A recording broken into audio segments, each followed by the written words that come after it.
दोस्तों ये question UP police exam में पूछा गया। 72 लड़के 280 मीटर लंबी दीवार को 21 दिनों में बना सकते हैं, तो कितने लड़के 200 मीटर लंबी दीवार को 18 दिन में बना लेंगे। तो दोस्तों MDH वाला फॉर्मूला लगेगा। 72 लड़के हैं, कितने दिनों में, 21 दिनों में 280 मीटर बना लेते हैं। तो आपको बताना है कि कितने लड़के, हमने माना X लड़के 18 दिन में 200 मीटर बना देंगे दीवार। तो इसी को हल करेंगे, X की वैल्यू मिल जाएगी। देखिए 18 चौक क्या होता है 72, 18 चौक 72 हो जाएगा, ये 0 से ये 0, 4 7 28 हो जाएगा, 7 3 21 हो जाएगा। तो अब देखिए X की वैल्यू क्या आएगी, ये 20 का गुणा 3 में हो जाएगा, 20 3 60। बस इतना सा आंसर था। 60 लड़के जो हैं ये दीवार बना देंगे। दोस्तों ये क्वेश्चन देखिए यूपी पुलिस में पूछा गया। एक नाव धारा के विपरीत 80 किलोमीटर 16 घंटे में जाती है। तो मतलब धारा के विपरीत उसकी चाल क्या है, मान लेते हैं U जो है 16 पंजे 80, 5 किलोमीटर प्रति घंटा है, और धारा की दिशा में उसकी चाल क्या है 72 किलोमीटर 12 घंटे में जाता है। तो 12 छंग 72, 6 किलोमीटर प्रति घंटा है। दोस्तों यहां देखिए पूछा गया है स्थिर जल में नाव की गति क्या है। स्थिर जल में नाव की गति पूछी जाए तो जो धारा के विपरीत और धारा की दिशा में चाल है दोनों को जोड़ दीजिए, 6 + 5 उसको कर दीजिए आधा, तो 6 5 11 का आधा हो जाएगा 5.5 किलोमीटर प्रति घंटा। इसका आंसर था ये वाला। लेकिन दोस्तों अगर यहीं पे धारा की चाल पूछी जाती तो इन दोनों को घटा देते, 6 - 5 उसका आधा कर देते, तो ये 0.5 किलोमीटर प्रति घंटा जो थी धारा की चाल आ जाती। तो आगे ये क्वेश्चन भी पूछा जा सकता है। दोस्तों ये क्वेश्चन देखिए पूछा गया यूपी पुलिस एग्जाम में। मीता की आय सीता की आय की 125% अधिक है। मीता की जो है सीता से आय जो है वो 125% अधिक है। अब यहां पूछ रहा है सीता की आय मीता की आय से कितना प्रतिशत कम होगी। दोस्तों यहां अब देखिए कंपैरिजन मीता से हो रहा है, और कई सारे स्टूडेंट्स इसका ऑप्शन देखिए यहां भी 22.5 लगाकर आए हैं, गलत करके आए हैं। कैसे निकाला जाएगा, अब इसको ऐसे निकालते हैं। मीता की आय सीता की आय से कितने प्रतिशत अधिक है, 125 बटे 100 + 125 हो जाएगा, गुणा 100 हो जाएगा। बस इसी को हल करना था। 125 बटा 225 गुणा 100। आप देखेंगे 25 पंजे 125, 25 निम्मा 225, तो ये आएगा 500 बटे 9। ये 55.55% जो इसका आंसर था, ऑप्शन ए करेक्ट था। दोस्तों ये क्वेश्चन जो है ये टाइम एंड वर्क का क्वेश्चन, आपसे ऐसा क्वेश्चन हर शिफ्ट में पूछा जा रहा है। तो ध्यान से देखिए, एक निश्चित कार्य को 120 दिनों में ए 120 दिन में कर लेता है, जबकि बी जो है ए से कितना % एक्स्ट्रा कुशल है, 60% एक्स्ट्रा वो कुशल है। तो आपसे पूछा है उसी काम को बी कितने दिन में करेगा। अब दोस्तों जब बी एक्सपर्ट है 60% ए से, तो बी का मान लेते हैं जितना टाइम लिया टी, उसका जो होगा 160% ही तो होगा ए के द्वारा लिया गया समय। बस इसी को सॉल्व करेंगे तो टी की वैल्यू क्या आएगी, 120 बटे 160 गुणा 100। बस इसे हल करेंगे, 4 3 12, 4 चौक 16, 4 से ये घटेगा 25 3 75 दिन लगेंगे ये बी को काम खत्म करने में। ऑप्शन सी करेक्ट था। दोस्तों ये देखिए क्वेश्चन पूछा गया 54 नंबर का।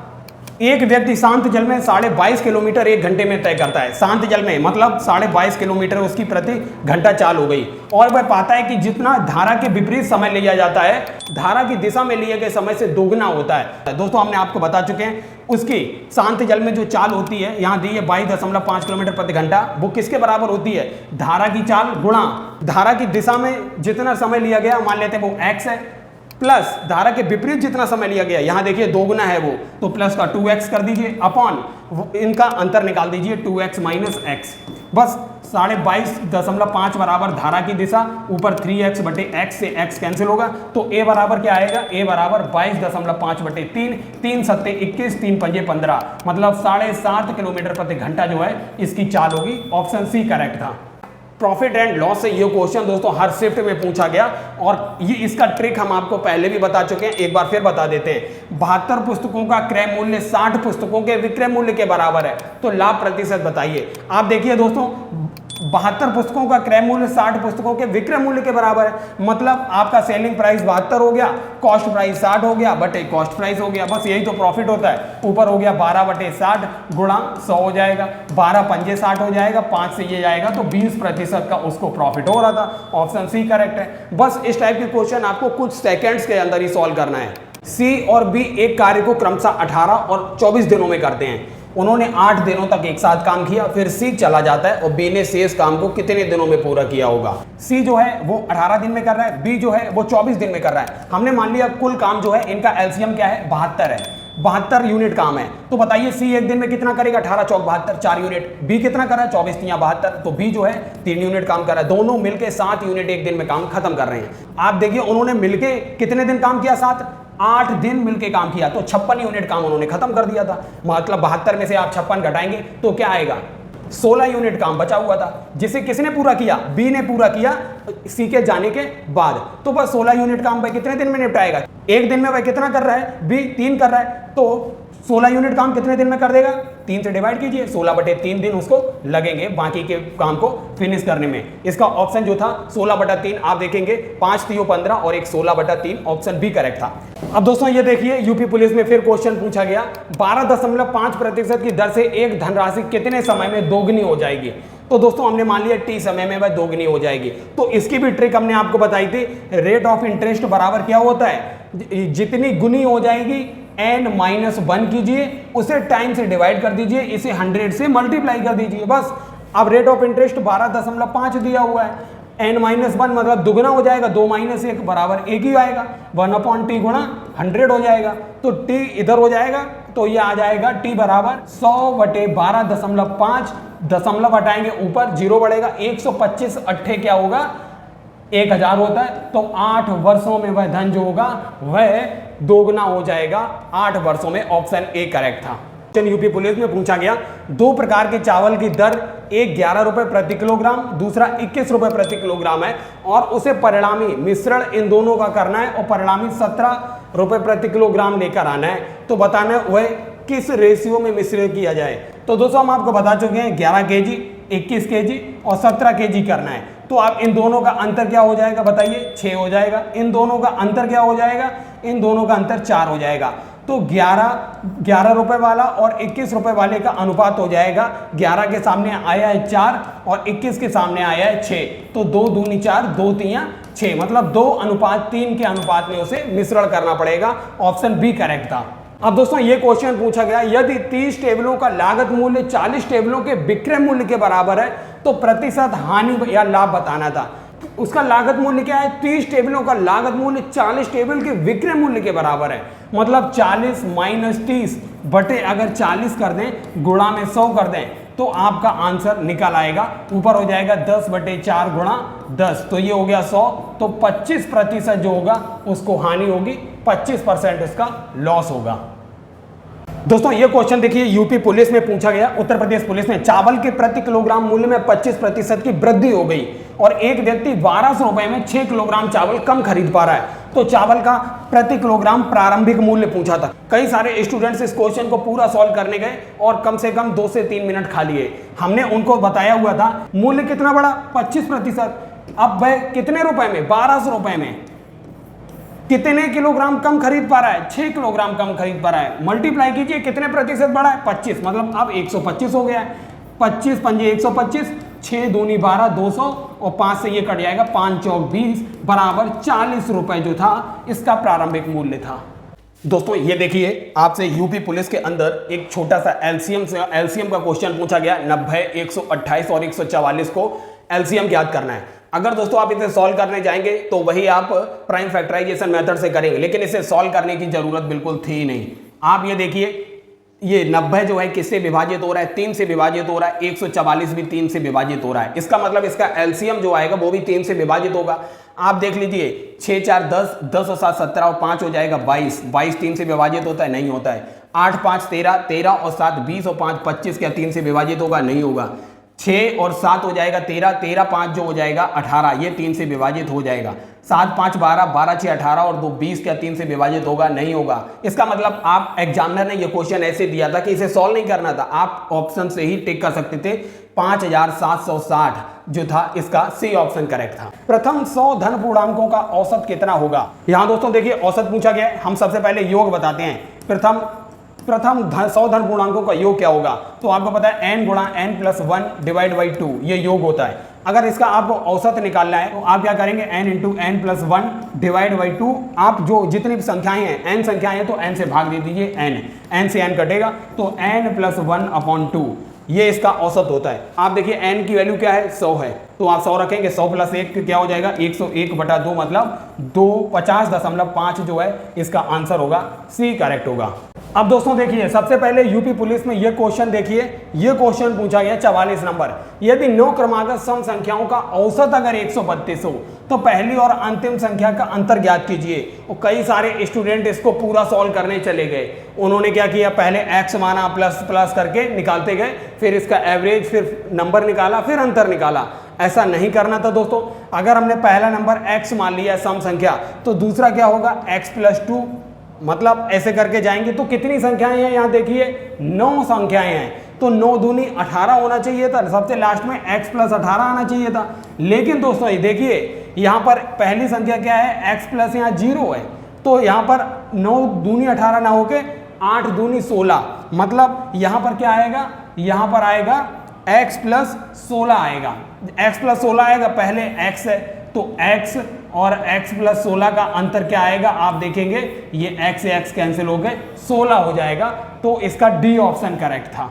अब दोस्तों ये क्वेश्चन देखिए, पूछा गया 47, सबसे छोटी संख्या ज्ञात कीजिए जो 4, 6, 7, 8, 9 से विभाजित करने पर प्रत्येक स्थिति में 3 शेष बचे। अब दोस्तों बहुत सारे स्टूडेंट्स इसमें भी कंफ्यूज थे। तो इस टाइप के क्वेश्चन के लिए दोस्तों क्या करना है, आपको 4, 6, 7, 8 और 9 का एलसीएम निकालना था। एलसीएम निकालने के बाद उसका जो भी एलसीएम आएगा उसमें आपको 3 ऐड कर देना है, 3 जोड़ देना है, बस वही आपका आंसर होगा। तो दोस्तों इसका एलसीएम जो आएगा वो 504 आएगा, इनका एलसीएम। इस हमने प्राइम फैक्टराइजेशन मेथड से निकाला, प्लस इसमें शेष हर बार कितना बच रहा है, 3 बच रहा है। तो 504 में जब 3 जोड़ेंगे तो 507 इसका ऑप्शन था, ऑप्शन सी करेक्ट था। अब दोस्तों ये क्वेश्चन पूछा गया, यदि 30 टेबलों का लागत मूल्य 40 टेबलों के विक्रय मूल्य के बराबर है तो प्रतिशत हानि या लाभ बताना था। उसका लागत मूल्य क्या है, 30 टेबलों का लागत मूल्य 40 टेबल के विक्रय मूल्य के बराबर है। मतलब 40 - 30 बटे अगर 40 कर दें, गुणा में 100 कर दें, तो आपका आंसर निकल आएगा। ऊपर हो जाएगा 10/4 गुणा 10, तो ये हो गया 100। तो 25% जो होगा उसको हानि होगी, 25% उसका लॉस होगा। अब दोस्तों देखिए, ये यूपी पुलिस में क्वेश्चन पूछा गया 53 नंबर। 2 रेलगाड़ियां क्रमशः 59 किलोमीटर प्रति घंटा और 32 किलोमीटर प्रति घंटा की चाल से समान दिशा में चल रही हैं। दोनों की दिशा समान है, एक की 59 है, दूसरे की 32 है। और तेज रेलगाड़ी जो है धीमी रेलगाड़ी में बैठे हुए एक व्यक्ति को 16 सेकंड में पार करती है। तो तेज गति से चलने वाली रेलगाड़ी की लंबाई ज्ञात करना था आपको, लंबाई। दोस्तों अब दोनों एक ही दिशा में गतिमान है, तो इनकी कुल स्पीड क्या हो जाएगी, दोनों की स्पीड माइनस हो जाएगी। तो इसका मतलब इनकी स्पीड अगर डिफरेंस निकालेंगे तो ये डिफरेंस आएगा, ये 32 है, ये 59 है, तो आएगा 27 किलोमीटर प्रति घंटा के हिसाब से ये ट्रेन, मतलब इन दोनों का डिफरेंस जो है ये 27 किलोमीटर प्रति घंटा के हिसाब से। अब एक व्यक्ति को पार कर रही है, अगर कोई ट्रेन एक व्यक्ति को पार करेगी तो वह अपनी लंबाई के बराबर दूरी चलती है। तो बस अगर हमने मान ली उसकी दूरी l है, तो दूरी बराबर क्या होता है, चाल कितनी है 27, और उसे समय कितना लग रहा है, समय लग रहा है 16 सेकेंड। अब हमारी चाल क्या है, किलोमीटर प्रति घंटा, तो इसे मीटर प्रति सेकंड में बदलने के लिए 5/18 से गुणा कीजिए और 16 सेकंड से मल्टीप्लाई कर दीजिए। आप देखिए यहाँ पर क्या हो जाएगा, 9 3 27, 9 दूनी 18, 2 8 16, 8 पंजे 40 और 40 3 120 हो जाएगा। 120 मीटर जो थी उस ट्रेन की लंबाई है, 120 मीटर। इसका मतलब ऑप्शन ए करेक्ट था, 120 मीटर।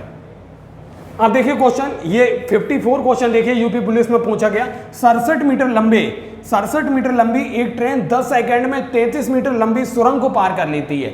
ट्रेन द्वारा 65 मीटर लंबे प्लेटफॉर्म पर खड़े एक व्यक्ति को पार करने में लगने वाला समय ज्ञात कीजिए। दोस्तों यहाँ पर जो 65 मीटर लंबा प्लेटफॉर्म दिया है इसका कोई यूज नहीं करना है आपको।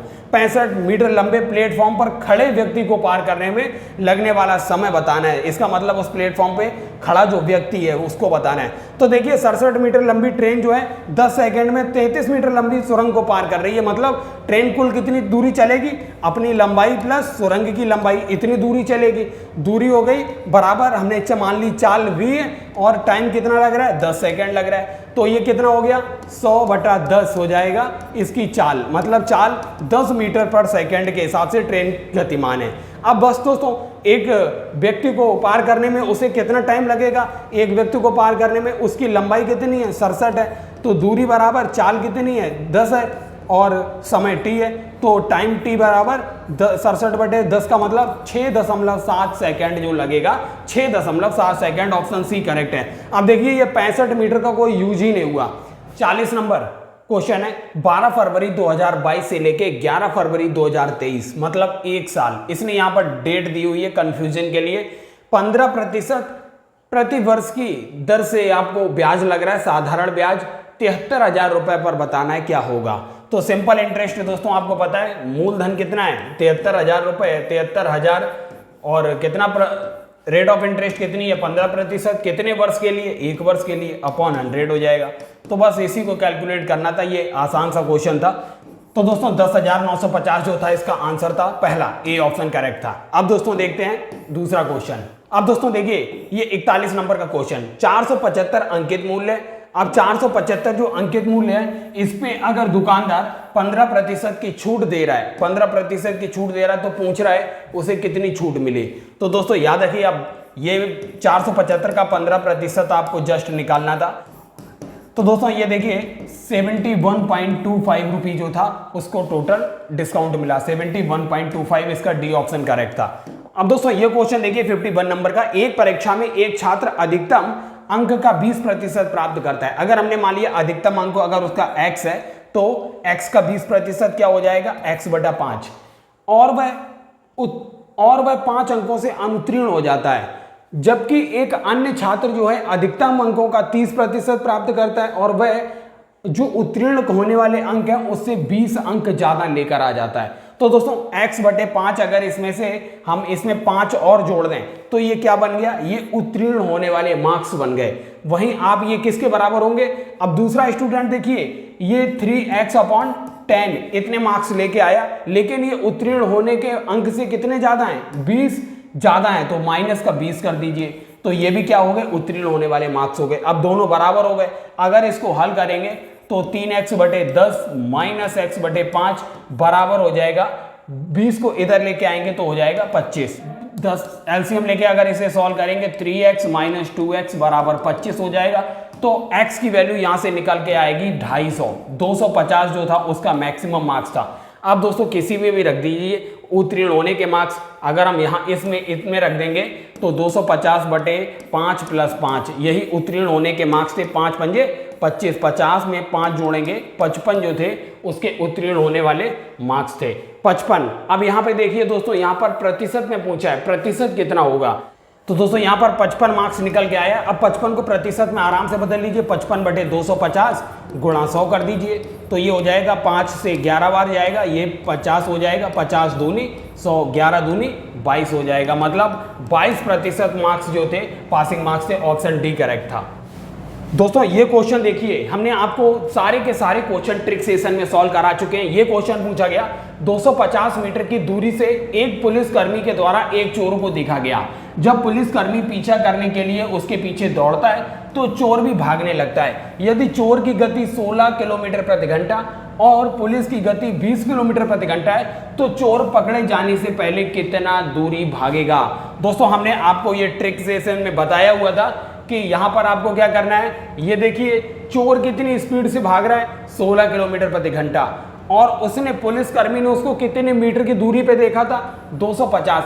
बस 250 से गुणा कीजिए अपॉन इन दोनों के बीच गति का अंतर कितना है 4 किलोमीटर प्रति घंटा से डिवाइड कर दीजिए। 4 चौक 16 हो जाएगा, 25 चौकू 100, मतलब 1000 मीटर वह दौड़ेगा। ऑप्शन बी करेक्ट था। अब दोस्तों ये क्वेश्चन देखिए, क्वेश्चन नंबर 83।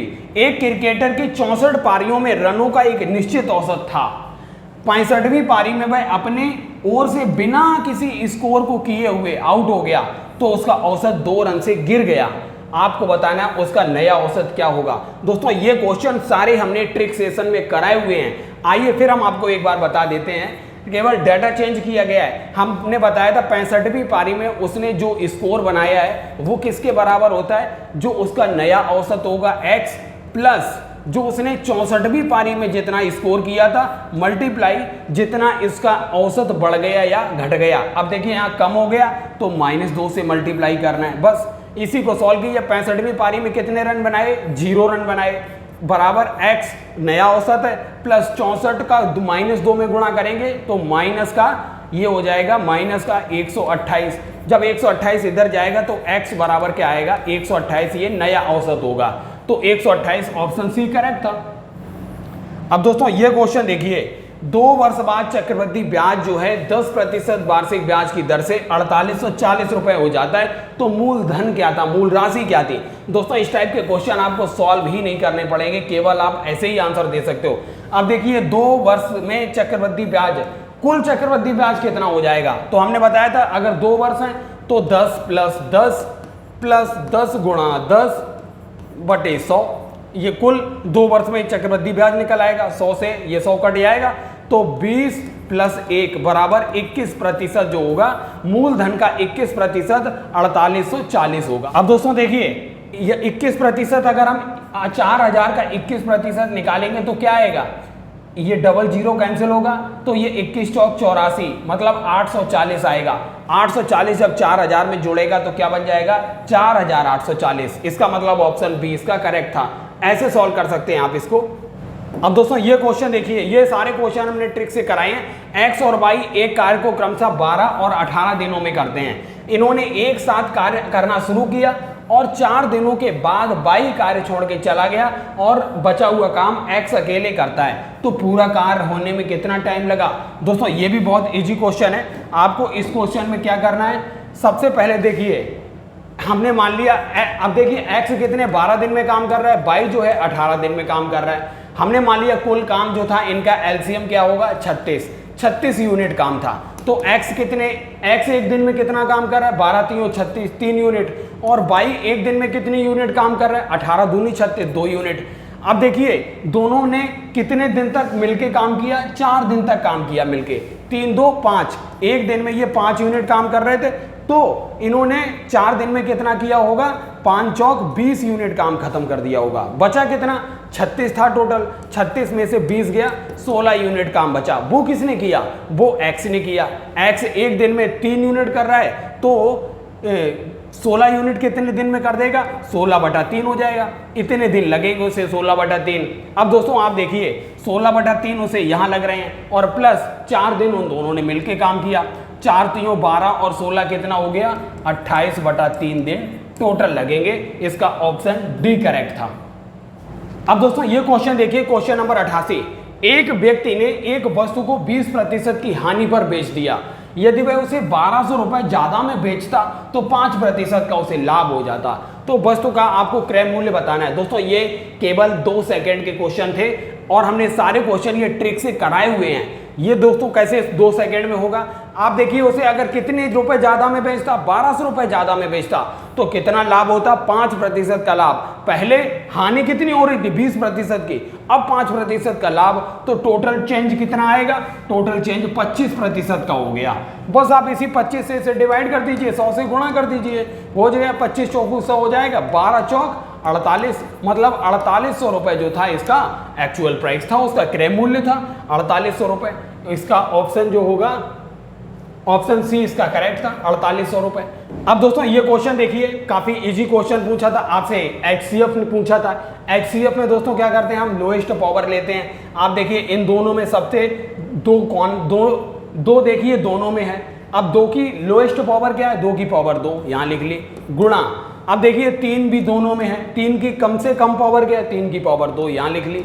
अब देखिए 5 भी दोनों में है, लोएस्ट पावर क्या है 5 की 5 है, तो बस यही आपका एचसीएफ हो गया, 2 की पावर 2 3 की पावर 2 गुणा 5, तो बस ऑप्शन बी करेक्ट था। अब दोस्तों ये देखिए एचसीएफ से कितने इजी क्वेश्चन आपसे पूछ दिया था। 90 128 144 का एलसीएम क्या होगा।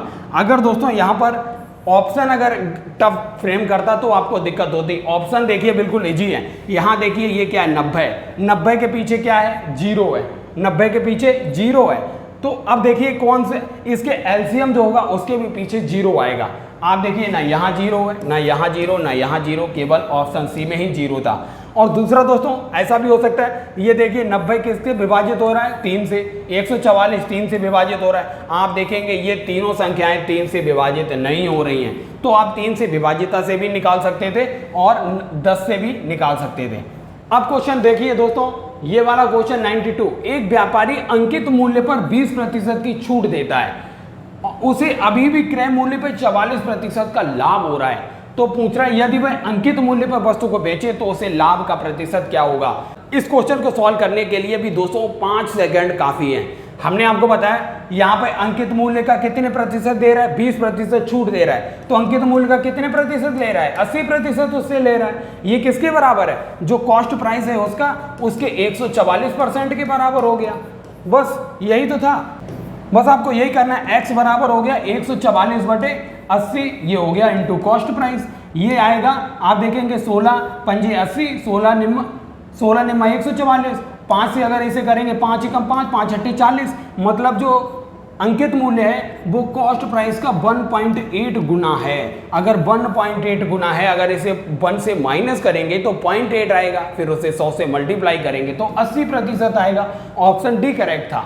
अगला क्वेश्चन दोस्तों देखते हैं, 100 से कम सभी विषम संख्याओं का औसत कितना होगा। मतलब 1, 3, 5 99 तक की संख्याओं का, विषम संख्याओं का आपको औसत निकालना है। हम आपको दोस्तों बता चुके हैं विषम संख्याओं का योग क्या होता है, n स्क्वायर। तो इनका औसत क्या होगा, अगर आप एवरेज निकालने के लिए इसे परिमाणों की संख्या से विभाजित करेंगे n, तो n से n कैंसिल होगा, तो n जितनी संख्याएं हैं तो उतना ही इनका औसत होगा।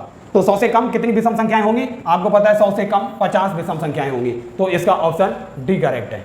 a अनुपात b बराबर 7:9 है, b अनुपात c जो है वो 1:5 है। तो a b c निकालना है, a b और c का अनुपात निकालना है। यहां भी दोस्तों वही करना है, a अनुपात b दिया हुआ है 7/9 और b अनुपात c दिया है 1/5। देखिए b की वैल्यू यहाँ क्या है, b की वैल्यू 9 है और यहाँ b की वैल्यू 1 है। तो दोनों जगह बराबर करने के लिए यहाँ पे 9 से मल्टीप्लाई कीजिए ऊपर नीचे, बस हो जाएगा 9/45। अब बस यहाँ पे ABC का अनुपात निकल आया, A अनुपात B अनुपात C रख दीजिए। A की वैल्यू क्या है, यहाँ पे 7 है, B की वैल्यू क्या है, दोनों जगह 9 हो गई है, 9 रख दीजिए, और C की वैल्यू क्या है 45 हो गई है, 9/45 हो गई। तो बस 7:9:45 इसका करेक्ट ऑप्शन A होगा।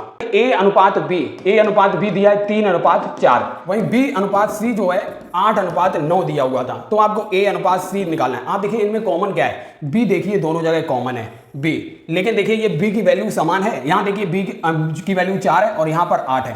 तो आप समान कर लीजिए B की वैल्यू। समान करने के लिए आपको क्या करना पड़ेगा, यहाँ 2 से गुणा करना पड़ेगा, यहाँ भी 2 से गुणा करना पड़ेगा। तो ये हो जाएगा 6:8। आप देखिए B अनुपात C 8:9, मतलब B की वैल्यू 8 बराबर हो गई। तो A और C की वैल्यू उठा के रखिए। A की वैल्यू क्या है 6 और C की वैल्यू क्या है 9, 6:9, 3 दूनी 6, 3 त्रिका 9, तो 2:3 जो है इसका करेक्ट ऑप्शन था, ऑप्शन डी।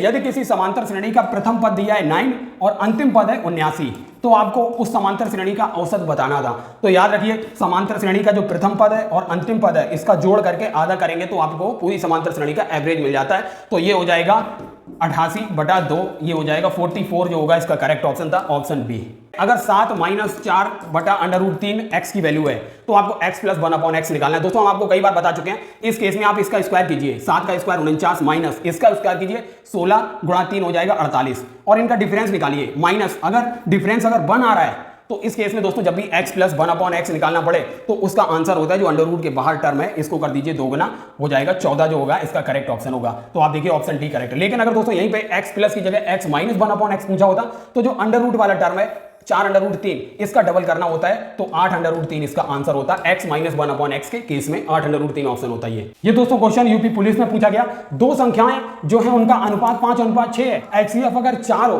तो इनका एलसीएम निकालना है। एलसीएम क्या होगा, अगर दोस्तों जो अनुपात दिया होता है आप इसका गुणा कीजिए 5:6, 5 × 6 हो जाएगा, और जो HCF दिया है उसका भी इससे गुणा कर दीजिए, तो ये जो वैल्यू बन के आती है यही एलसीएम होती है। आपको एलसीएम निकालना था, एलसीएम बस यही निकल आएगा।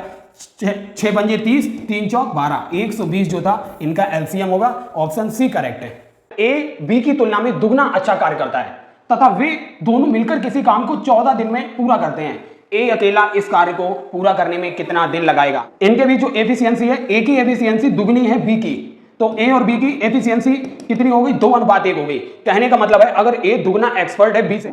अब दोस्तों देखिए अगर ए एक्स का टाइम ले रहा है किसी काम को करने के लिए तो बी कितना टाइम लेगा, ऑब्वियस ही बात है अगर ए दुगना एक्सपर्ट है तो बी उससे दुगना टाइम ले लेगा, 2x। बस आपको यही ए और बी दोनों का कार्य मिल गया, x × 2x upon x + 2x, दोनों मिलकर कितने दिन में काम कर रहे हैं, 14 दिन में कर रहे हैं, बस आपको रख देना है। तो ऊपर हो गया ये 2/3x हो जाएगा बराबर 14 हो गया। आप x बराबर क्या आएगा, 14 × 3/2, 2 × 7 = 14, 7 × 3 = 21, तो x की वैल्यू क्या आ गई 21 आ गई। यहां क्या पूछा है, ए अकेला 21 दिन में काम पूरा कर लेगा। ए और बी दोनों मिलकर उस किसी काम को t दिन में कर रहे हैं। यदि ए अकेला इस काम को t से 3 दिन ज्यादा ले लेता है और बी अकेला t से 12 दिन ज्यादा लेता है तो आपको इस t की वैल्यू बताना है। तो दोस्तों इस काम में क्या करना है आपको, t आप देखिए a अंडर रूट के अंदर a कितना ज्यादा दिन ले रहा है t से 3 दिन तो 3 लिखिए, b देखिए कितने दिन ज्यादा ले रहा है t से 12 दिन 12 लिखिए। बस इनका मल्टीप्लाई कीजिए, अंडर रूट 36 आएगा और अंडर रूट हटाएंगे तो 6, मतलब जो t की वैल्यू थी वो 6 है। इसका मतलब ऑप्शन ई करेक्ट है। यदि किसी आयत की लंबाई 25% बढ़ा दी जाए तो उसकी चौड़ाई कितना प्रतिशत कम की जाए जिससे कि उसका क्षेत्रफल अपरिवर्तित रहे, जैसा पहले था उतना ही रहे। तो दोस्तों इसके लिए क्या होता है, तो आपको विड्थ चौड़ाई में कितने प्रतिशत की कमी करनी पड़ेगी, जितने प्रतिशत वृद्धि लंबाई में हो रही थी 25%, इसको 100 से गुणा कीजिए अपॉन 100 प्लस जितने प्रतिशत लंबाई में वृद्धि हो रही थी, बस यही आंसर है। तो 25 गुणा 100 बटे 125 हो जाएगा, 25 पंजे 125, 5 दूनी 10, मतलब उसकी चौड़ाई को 20% कम करना पड़ेगा तब उसका क्षेत्रफल समान रहेगा। साधारण ब्याज और चक्रवृद्धि ब्याज का अंतर यदि 2 वर्ष के लिए 5% ब्याज की दर से 10 रुपए हो तो आपको बताना है वह मूलधन कितना होगा। यहां पर आपको दोस्तों 10 रुपए दिया है, साधारण ब्याज सिंपल इंटरेस्ट और कंपाउंड इंटरेस्ट का अंतर दिया है 2 वर्षों के लिए, 2 वर्ष के लिए ब्याज की दर दी हुई है 5%, तो आपको निकालना है मूलधन कितना था, प्रिंसिपल अमाउंट आपको निकालना है। तो साधारण ब्याज और चक्रवृद्धि ब्याज का अंतर जो होता है वो डिफरेंस बराबर होता है मूलधन गुणा ब्याज की दर बटा 100 का स्क्वायर। डिफरेंस कितना है 10 रुपए है और ब्याज की दर कितनी है 5% ब्याज की दर है और आपको मूलधन निकालना है। तो ये 10 बराबर हो जाएगा 5 दूनी 10, ये 20 का स्क्वायर 400 हो जाएगा। तो P की वैल्यू होगी 400 का 10 में गुणा होगा 4000 रुपए, 4000 रुपए जो था मूलधन होगा, बी करेक्ट होगा। अब दोस्तों ये क्वेश्चन देखते हैं, अगर एक धन साधारण ब्याज से दोगुना हो जाता है 20 वर्ष में तो ब्याज दर कितनी होगी। ब्याज दर बराबर होता है जितने गुना हो रहा है उसमें से 1 माइनस कीजिए अपॉन जितने टाइम में हो रहा है उसे डिवाइड कीजिए t से और इसे 100 से गुणा कर दीजिए। अब देखिए कितने गुना हो रहा है, n की वैल्यू 2 गुना हो रहा है तो 2 माइनस 1 बटा t की वैल्यू क्या है 20 वर्ष में हो रहा है तो 20 से डिवाइड कीजिए, 100 से गुणा कीजिए, 20 पंजे 100 और 5 एकम 5, मतलब ब्याज की दर जो है वो 5% जो है ब्याज की दर है। 250 मीटर लंबी ट्रेन 330 मीटर लंबे प्लेटफॉर्म को 50 सेकंड में पार कर ले रही है। तो आपको बताना है कि यही ट्रेन 40 मीटर लंबे प्लेटफॉर्म को कितने टाइम में पार करेगी। तो देखिए यहां पर टोटल डिस्टेंस कितनी होगी 250 और 330, ये हो गई 580 मीटर डिस्टेंस जो है वो 50 सेकंड में तय हो रही है और इन दोनों की डिस्टेंस कितनी हो जाएगी 250 प्लस 40, 290 मीटर डिस्टेंस मान लेते हैं टी समय में पार कर पाएगा। 290 मीटर को 50 सेकंड से गुणा कीजिए और 580 मीटर को टी से गुणा कीजिए, बस आपका आंसर आएगा 580 गुणा टी बराबर 290 गुणा 50। तो ये टी की वैल्यू आ जाएगी 290 गुणा 50 बटे 580, 290 दूनी 580 होगा, 2 से ये 50 कटेगा 25, तो टी की वैल्यू जो होगी 25 सेकंड लगेंगे उसको ये पार करने में 40 मीटर के प्लेटफॉर्म को। तो ऑप्शन बी करेक्ट है 25 सेकंड। क्वेश्चन पूछा जाता है √8 प्लस √8 प्लस √8 प्लस √8 n तक माइनस √8 माइनस √8 माइनस √8। दोस्तों आप इसे सॉल्व कैसे करते हैं, आप इसको सॉल्व करेंगे पहले x बराबर इसे मानेंगे फिर x बराबर इसे मानेंगे, बहुत लंबा समय लगेगा, केवल इसका एक लाइन में आंसर निकलेगा। कैसे, आप देखिए जब आपको हमने बताया था √6 प्लस √6 प्लस √6 n तक होता है तो इसे आप कैसे सॉल्व करते हैं, इसके 2 फैक्टर करते हैं, एक n प्लस 1, ऐसा अगर ये पहला फैक्टर n है तो दूसरा n प्लस 1 हो, और इस कंडीशन में √6 माइनस √6 n तक होता है तो यहां भी यही करते हैं n इंटू n प्लस 1। लेकिन इस केस में प्लस वाले केस में आंसर क्या होता है n प्लस 1 होता है और माइनस वाले केस में आंसर होता है n।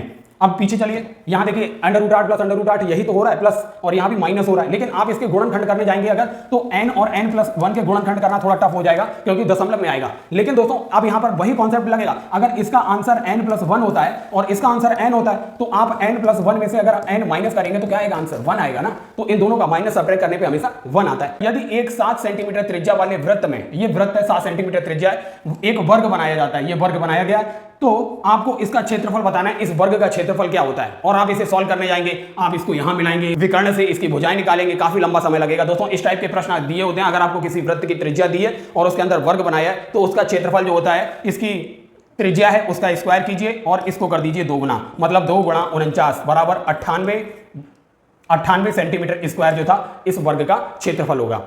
अब देखिए ये क्वेश्चन, यदि 20 साइकिलों का लागत मूल्य 18 साइकिलों के विक्रय मूल्य के बराबर है, मतलब कोई व्यक्ति जो है 20 साइकिलें बना लेता है 18 साइकिलों को बेचकर, मतलब 18 साइकिलें बेच रहा है और उसके पैसे से वह 20 साइकिलें बना ले रहा है, मतलब उसको 2 साइकिलों का प्रॉफिट हो रहा है। तो आपको बताना है उसका लाभ प्रतिशत क्या होगा, लाभ प्रतिशत आपको यहां पर निकालना है। अब दोस्तों देखिए उसको यहां पर कुल कितना लाभ होगा, प्रॉफिट उसे कितना होगा, कितनी साइकिलों के लागत मूल्य के बराबर है, 20 साइकिलों के लागत मूल्य के बराबर है, कितनी साइकिलों का विक्रय मूल्य, 18 साइकिलों का विक्रय मूल्य। तो 20 माइनस 18 कीजिए बटे, आपको पता है प्रॉफिट निकालते हैं किसमें, कॉस्ट प्राइस पे। तो कितनी विक्रय मूल्य के बराबर है लागत मूल्य, 18 साइकिलों के, मतलब ये कॉस्ट प्राइस की तरह ट्रीट होगा। तो 18 नीचे विभाजित कर दीजिए और इसको 100 से कर दीजिए गुणा, आपको आंसर मिल जाएगा 20 माइनस 18 2 और नीचे 18 है गुणा 100, तो हो जाएगा ये 100/9। ये इतने प्रतिशत का जो है उसको प्रॉफिट होगा, इतने प्रतिशत का लाभ होगा। अब दोस्तों देखते हैं यदि आयत की लंबाई में 10%, अगर मान लीजिए ये आयत है, अगर इसकी लंबाई में 10% की वृद्धि की जाती है और इसकी चौड़ाई में 8% की वृद्धि की जाती है, तो आपको बताना है इसके एरिया में कितने प्रतिशत की वृद्धि हो जाएगी। तो दोस्तों एरिया में प्रतिशत वृद्धि निकालने के लिए आपको क्या करना है, देखिए लंबाई में कितने प्रतिशत वृद्धि हो रही है 10, चौड़ाई में 8, प्लस जितनी प्रतिशत वृद्धि लंबाई चौड़ाई में हो रही है उनका गुणा कीजिए बटा 100 कीजिए, बस 10 और 8 18 हो जाएगा, ऊपर हो जाएगा 80/100, तो ये आएगा 18.8% वृद्धि जो है इस आयत के क्षेत्रफल में होगी। किसी काम को ए और बी मिलकर टी दिनों में खत्म कर देते हैं और ए अकेला उसी काम को टी से 12 दिन ज्यादा ले लेता है और बी अकेला उसी काम को इस टी से 27 दिन ज्यादा ले लेता है, तो आपको इस टी की वैल्यू बताना है, मतलब ए और बी मिलकर उस काम को कितने दिन में फिनिश कर रहे होंगे। तो टी की वैल्यू जो होती है अंडर रूट, ये देखिए ए अकेला कितने दिन ज्यादा ले रहा है 12 दिन, बी अकेला कितने दिन ज्यादा ले रहा है 27 दिन, तो 27। आप इसको जब सॉल्व करेंगे तो ये आएगा और ये जो होता है 18 का स्क्वायर होता है, तो टी की वैल्यू जो होगी 18 दिन ले रहा था ए और बी दोनों मिलकर काम फिनिश करने के लिए। अब आइए दोस्तों एक ये क्वेश्चन सॉल्व करते हैं। एक परीक्षा में 20% विद्यार्थी इतिहास में फेल हो गए, हिस्ट्री में कितने प्रतिशत फेल हुए 20%, और हिंदी में कितने प्रतिशत फेल हुए, हिंदी में फेल हुए 15%, और दोनों विषयों में मतलब हिंदी और इतिहास दोनों विषयों में फेल हो गए वो स्टूडेंट थे 5%। तो आपको बताना है ऐसे छात्र कौन से हैं जो दोनों विषयों में पास हो गए, वो पास होने वाले छात्र निकालना है। तो पास होने वाले छात्र बराबर क्या हो जाएगा, 100 माइनस कीजिए हिस्ट्री में फेल होने वाले विद्यार्थी 20% प्लस हिंदी में फेल होने वाले विद्यार्थी 15% माइनस दोनों में फेल होने वाले विद्यार्थी 5%। यही आपको आंसर मिल जाएगा 100 माइनस ये हो जाएगा 20 और 15 35 और वहीं से 5 गया 30%, तो आ जाएगा 70% विद्यार्थी हैं दोनों विषयों में पास हुए हैं, मतलब जो दोनों विषयों में फेल नहीं हुए हैं। अब देखिए दोस्तों 41 नंबर, ए और बी प्रत्येक कार्य को 75 दिनों में करता है, मतलब ए भी 75 दिन में करता है और बी भी 75 दिनों में ही इस काम को फिनिश करता है। उन्होंने एक साथ काम शुरू किया लेकिन ए ने कुछ समय के बाद छोड़ दिया और वह समय नहीं दिया है, वही आपको निकालना है। बी ने शेष काम को 23 दिन में पूरा किया, ए ने शुरू होने के कितने दिन बाद छोड़ा था। दोस्तों ये क्वेश्चन भी बिल्कुल इजी है। आप देखिए ए कितने दिन में काम कर रहा है 75 दिन में, बी 75 दिन में काम कर रहा है, और अगर हमने मान लिया कुल काम 75 यूनिट है तो ए एक दिन में 1 यूनिट और बी एक दिन में 1 यूनिट कर रहा था। आप देखिए अब देखिए यहां पर एक जो दिया हुआ था 23 दिनों में, बी ने शेष काम 23 दिनों में पूरा किया, मतलब बी एक दिन में 1 यूनिट काम कर रहा है तो 23 दिन में कितने यूनिट काम किया होगा, 23 यूनिट काम किया होगा। अब 75 में से अगर 23 घटाएंगे तो कितने यूनिट काम बचा था, 52 यूनिट काम बचा था, जो इन दोनों ने मिलके किया था। एक दिन में ए 1 यूनिट, बी 1 यूनिट कर रहा है, तो दोनों मिलके एक दिन में कितने यूनिट काम कर रहे थे, 2 यूनिट, और 52 यूनिट काम इन्होंने फिनिश कर दिया था, तो 2 से डिवाइड कीजिए, मतलब ये 26 दिनों तक इन्होंने मिलके साथ काम किया था, 26 दिनों तक साथ काम किया था मिलके। ऑप्शन ए करेक्ट था। वही इसने पूछा है कितने समय के बाद छोड़ दिया, मतलब कितने समय मिलके काम किया। आप दोस्तों यहां देखिए एक वस्तु की कीमत क्या हुआ है, यहां पर एक वस्तु की कीमत में सबसे पहले 25% की वृद्धि हुई, 25% की वृद्धि हुई, फिर 20% घटा दिया गया, माइनस का 20% प्लस 25 गुणा माइनस 20/100, तो कुल कितना परिवर्तन होगा, 25 माइनस 20 5। ये देखिए यहां पर माइनस का साइन है तो ये आगे आ जाएगा, 25 गुणा 20 हो जाएगा बटे 100 हो जाएगा, 20 पंजे 100, 5 पंजे 25, तो यहां पर कुल परिवर्तन आया 0% का। फिर क्या हुआ, फिर वही 10% बढ़ा दिया गया। तो कीमत में परिणामी वृद्धि क्या हुई? ऑब्वियस सी बात है, इन दोनों का परिणामी तो 0 हो गया, तो यहां पर परिणामी क्या हो गया? फाइनली 10% बढ़ा दिया गया, तो इसलिए ऑप्शन बी करेक्ट था, 10% की वृद्धि हुई। अगला क्वेश्चन है, एक धन को चक्रवृद्धि ब्याज पर निवेश किया गया, यदि 2 वर्षों में धन 500 रुपए हो गया और 3 वर्षों में धन 550 हो गया, तो आपको वह चक्रवृद्धि ब्याज की दर बताना है। तो दोस्तों इसमें आप ये देखिए, जहां पर आपको समय ऐसे दिया हो n वर्षों में धन इतना हो गया और n+1 वर्षों में धन इतना हो गया, तो आप हमेशा जो n वर्ष वाला है इसे मूलधन मान लीजिए, तो आपकी रेट ऑफ इंटरेस्ट हो जाएगी। तो आपको क्या करना है, 550 में से मूलधन को माइनस कीजिए बटा मूलधन गुणा 100, बस आपको यही रेट ऑफ इंटरेस्ट मिल जाएगी। ऊपर आएगा 50/500 गुणा 100, तो ये हो जाएगा 5 से 5 दाम 50, तो 10% जो होगी वो रेट ऑफ इंटरेस्ट होगी। यदि एक अध्यापक की सैलरी पहले 5% बढ़ाई गई फिर 5% कम कर दी गई, तो उसकी सैलरी में ओवरऑल क्या चेंज हुआ, कुल कितना परिवर्तन हुआ? तो दोस्तों अगर किसी की भी सैलरी हो, किसी का रेट हो, कुछ भी हो, अगर समान प्रतिशत बढ़ाया जाता है और समान प्रतिशत घटाया जाता है, तो उसका परिणामी जो होता है, परिणामी परिवर्तन क्या होता है? हमेशा परिणामी घटेगा। तो क्या होगा, जो जितना प्रतिशत बढ़ रहा है जितना घट रहा है उसका स्क्वायर कीजिए अपॉन 100 कर दीजिए, तो 5 पंजे 25/100, मतलब उसे 0.25% जो होगा हमेशा कमी होगी, घाटा होगा, हानि होगी। ए और बी एक काम को 3 दिन में खत्म करते हैं, वहीं बी और सी मिलकर 9 दिन में समाप्त कर देते हैं, और ए और सी समान काम को 12 दिन में खत्म कर देते हैं। तो ए बी सी तीनों मिलकर कितने दिनों में काम को खत्म करेंगे? एक हम आपको ट्रिक बता रहे हैं, इस टाइप का क्वेश्चन अगर आपसे पूछा जाए तो 2 का गुणा कीजिए किससे? ए बी कितने दिन में खत्म कर रहे हैं? 3 दिन में, बी सी 9 दिन में, और ए सी 12 दिन में खत्म कर रहे हैं। और इसको विभाजित कीजिए किससे? अब देखिए, ए बी और बी सी जितने दिन में कर रहे हैं 3 गुणा 9, 3 गुणा 9, प्लस बी सी और ए सी जितने दिन में कर रहे हैं 9 गुणा 12, 9 गुणा 12, प्लस ए बी और ए सी जितने दिन में कर रहे हैं 3 गुणा 12, 3 गुणा 12। आप इसको हल कीजिए, क्या आएगा? 2 गुणा 3 गुणा 9 गुणा 12 बटे ये आएगा 9 तियो 27 प्लस 12 निम्मा 108 और 12 तियो 36। आप दोस्तों इसको जब सॉल्व करेंगे तो आपको इस क्वेश्चन का आंसर इजीली मिल जाएगा। ए किसी काम को 10 दिन में पूरा कर सकता है और बी उसी काम को 12 दिन में पूरा कर सकता है, तो ए और बी दोनों मिलकर उसी काम को कितने दिन में पूरा करेंगे? आइए दोस्तों इसकी आपको ट्रिक बताते हैं। ए और बी दोनों मिलकर उस काम को कितने दिन में करेंगे? इसके लिए ए कितने दिन में करता है गुणा बी कितने दिन में करता है अपॉन ए जितने दिन में करता है प्लस बी जितने दिन में करता है, यही आपका आंसर होगा। वैल्यू अगर आप रखेंगे, ए 10 दिन में करता है, बी जो है बी उसी काम को 12 दिन में करता है, अपॉन ए कितने दिन में करता है 10 प्लस 12, तो ये आंसर हो जाएगा 120/22, या इसको ऐसे लिख सकते हैं 60/11, ऐसे लिख सकते हैं 5 सही 5/11। इतने दिन लगेंगे उसको काम को फिनिश करने में। ABCD की वैल्यू निकालना है। 4 की पावर A बराबर 5, 5 की पावर B बराबर 6, 6 की पावर C बराबर 7 और 7 की पावर D बराबर 8। तो ABCD निकालना है। दोस्तों इस क्वेश्चन को वीडियो यहीं पॉज कीजिए, सॉल्व करने की कोशिश कीजिए, अगर हो जाए तो कमेंट कीजिए, नहीं तो सॉल्यूशन देखिए। अब दोस्तों देखिए, सबसे पहले 8 बराबर 7 की पावर D दिया था, लास्ट से उठाइए।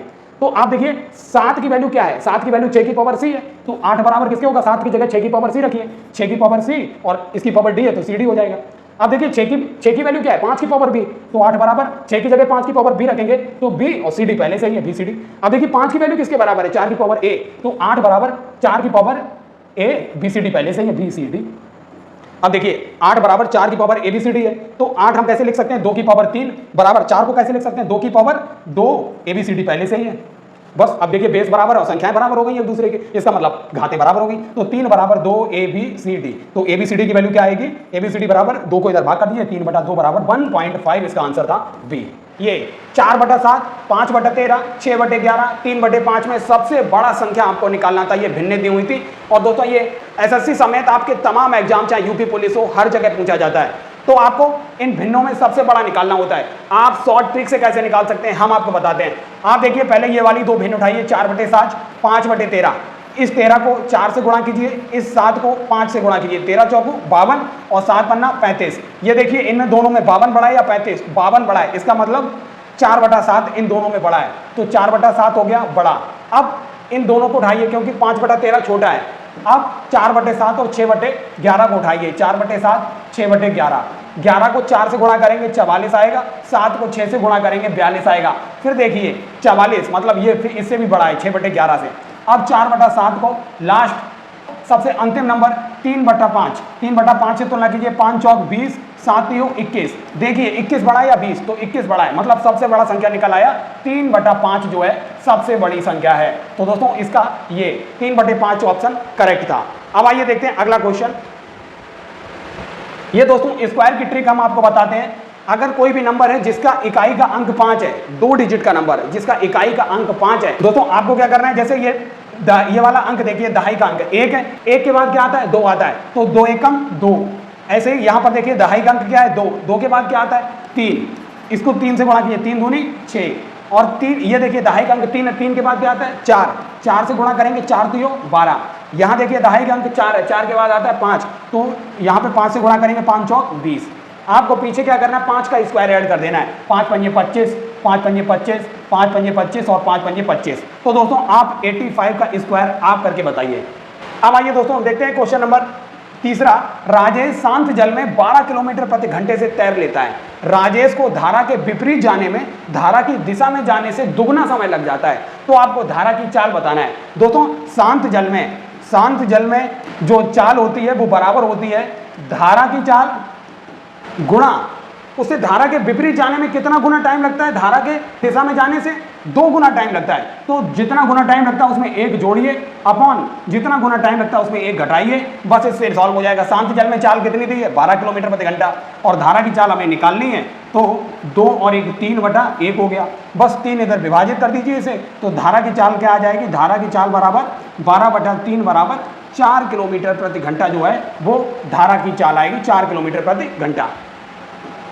अब आइए दोस्तों ये क्वेश्चन देखते हैं। अगर 3 संख्याओं का अनुपात 3:4:5 है, तो यदि उनका एलसीएम 240 दिया हो तो आपको निकालना है एचसीएफ। एचसीएफ क्या होगा पूछ रहा है आपको, क्या है ये देखिए एलसीएम 240 दिया है और ये संख्याओं का अनुपात है। हमने मान लिया इनका एचसीएफ क्या है, एचसीएफ बराबर x, तो इनका अनुपात क्या दिया है 3:4:5, जो अनुपात दिया है उसका गुणा कीजिए और जो एचसीएफ है उससे भी गुणा कीजिए, ये हो जाता है एलसीएम निकल आता है, और एलसीएम दिया है 240।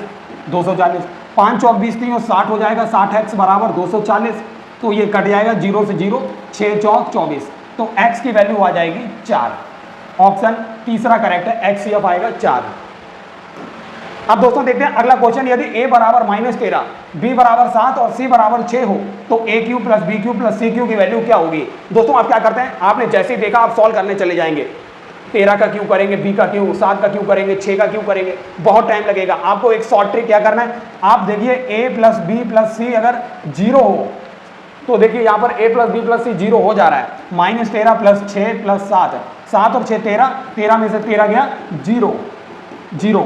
अगर दोस्तों a + b + c बराबर 0 होता है तो a³ + b³ + c³ की वैल्यू जो होती है 3abc के बराबर होती है। अब आपको दोस्तों क्या करना है, देखिए 3 गुणा a की वैल्यू कितनी है -13 रख दीजिए, गुणा b की वैल्यू कितनी है 7 रख दीजिए, c की वैल्यू 6 है, 13 3 39, तो माइनस का 39 आएगा, गुणा 7 छक्का 42, मतलब -39 गुणा 42 आंसर होना चाहिए था, ऑप्शन ए करेक्ट था।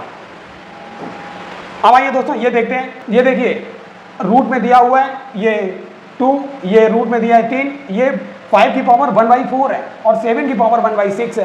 तो आपको क्या करना है, जो 2 की पावर है 1/3, 3 की पावर 1/2, और इसमें दोस्तों सबसे बड़ा नंबर आपको निकालना है, तो इसको लिखिए 2 की पावर 1/3, 3 की पावर 1/2, 5 की पावर 1/4 और 7 की पावर हो जाएगा 1/6। अब दोस्तों आपको क्या करना है, ये देखिए 3, 2, 4 और 6, इनका एलसीएम जो है एलसीएम आएगा 12। अब आपको क्या करना है, इनकी पावर को 12 के टर्म में बनाना है, 1/12 की टर्म में बनाना है। अब देखिए 2 की पावर 1/12 बनाने के लिए नीचे 4 से मल्टीप्लाई करना पड़ेगा, 4 3 12, तो 4 से ऊपर कर लेते हैं, 4 से नीचे। ऐसे इसमें 2 को 12 बनाने के लिए 6 से मल्टीप्लाई करना पड़ेगा, तो 6 के ऊपर और नीचे 12। ऐसे ही 5 की पावर 4 को 12 करने के लिए 3 से गुणा करना पड़ेगा, 3/12। 6 को 12 बनाने के लिए 2 से गुणा करना पड़ेगा, 7 की पावर 2/12। अब आप देखिए इनको 1/12 के टर्म में लिखिए, तो 2 की पावर 4 हो जाएगा, 16 की पावर 1/12, ये हो जाएगा 3 की पावर 6, 3 की पावर 6 की पावर 1/12, ये हो जाएगा 5 की 5 पंजे 25 पंजे 125 की पावर 1/12, और ये हो जाएगा 7 7 49 की पावर 1/12। अब दोस्तों देखिए 3 की पावर 6 है, 3 3 9 27 3 81 3 243 हो जाता है। इसका मतलब सबसे बड़ा नंबर जो होगा सबसे बड़ा नंबर जो होगा वो 3 की पावर 6 होगा, और बाकी की सबकी पावर 1/12 1/12 है। ये 49 है, ये 125 है, ये 16 है, और ये 3 की पावर 6, तो सबसे बड़ा नंबर ये आ रहा है। इसका मतलब 3 की पावर 1/2 √3 जो है सबसे बड़ा नंबर है। अब आइए दोस्तों, ये दो टाइप के क्वेश्चन पूछे जाते हैं, √72 प्लस √72 प्लस √72, और ये आपको दिया होता है। और यही इस केस में क्या है, √42 माइनस √42 माइनस √42 डैश डैश दिया होता है। तो आपको क्या करना है, इसके फैक्टर ऐसे करना है, अगर पहला फैक्टर n है तो दूसरा फैक्टर n+1 आना चाहिए, ऐसे फैक्टर करना है। तो आपको पता है पहला फैक्टर 72 का 8 है, तो दूसरा 8 + 1 9, 8 में 72 हो जाता है, तो ये फैक्टर होते हैं। तो ये फैक्टर हमने कर लिया। इस केस में जो प्लस होता है, प्लस वाले केस में जो n+1 होता है वही इसका आंसर होता है, n+1 वाला टर्म। तो n+1 क्या है यहाँ पे, 8 + 1 मतलब 9, तो इसका आंसर आएगा 9। और इस केस में क्या है, यहाँ भी वही फैक्टर करना है, n और n+1 के टर्म में, लेकिन यहाँ पर जो आंसर होता है माइनस वाले टर्म में वो n होता है। तो अब यहाँ पे देखिए 42 के गुणनखंड क्या होंगे, अगर एक 6 है तो दूसरा 6 और एक 7, 6 7 42, तो यहाँ पर छोटा वाला टर्म इसका आंसर होगा 6। अब आइए अगला क्वेश्चन देखते हैं।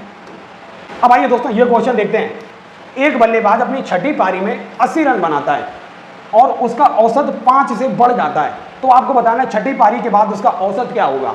तो दोस्तों उसने जो छठी पारी में रन बनाए, छठी पारी में बनाए गए रन किसके बराबर होते हैं, इससे पहले को कौन से नंबर की पारी खेला था, 5वें नंबर की पारी, और उसका एवरेज कितना बढ़ गया, 5 से बढ़ गया, तो इसमें 5 का गुणा कर दीजिए, प्लस छठी पारी के बाद उसका औसत हमने मान लिया x हो गया, जो हमें निकालना है। तो छठी पारी में उसने रन कितने बनाए थे, 80 रन बनाए, यहाँ रख दीजिए, बराबर 5 × 5 = 25 प्लस x। अब यहाँ पर x की वैल्यू क्या हो जाएगी, 80 - 25 बराबर 55, मतलब उसका छठी पारी के बाद जो औसत हो जाएगा वो 55 हो जाएगा।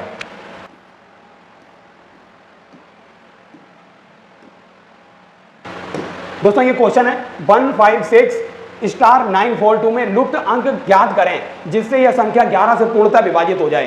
तो ज्ञात संख्या क्या है, 156 स्टार की जगह हम x लिख लेते हैं, 942। हमने आपको 11 से विभाजिता का नियम बताया था।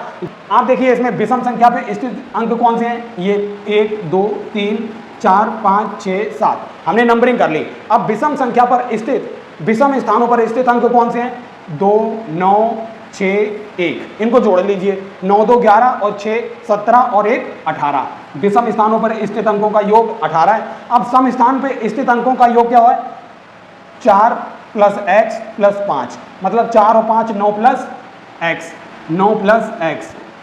अब दोस्तों देखिए इनका अंतर अगर 0 हो जाए या फिर इनका अंतर 11 का मल्टीपल हो जाए तो हम बता देंगे ये नंबर पूर्णतः विभाजित हो जाएगा। अब आपको क्या करना है, x की जगह इसमें से कोई नंबर उठा लीजिए, 4 रखेंगे, 9 4 13, 13 में से 18 जाएगा तो क्या बचेगा, 5 बचेगा, तो ये नहीं होगा। अब 7 रख के देखिए, 7 रखेंगे, 7 और 9 होता है 16, 18 में से 16 जाएगा, 2 बचेगा, फिर ये नहीं होगा।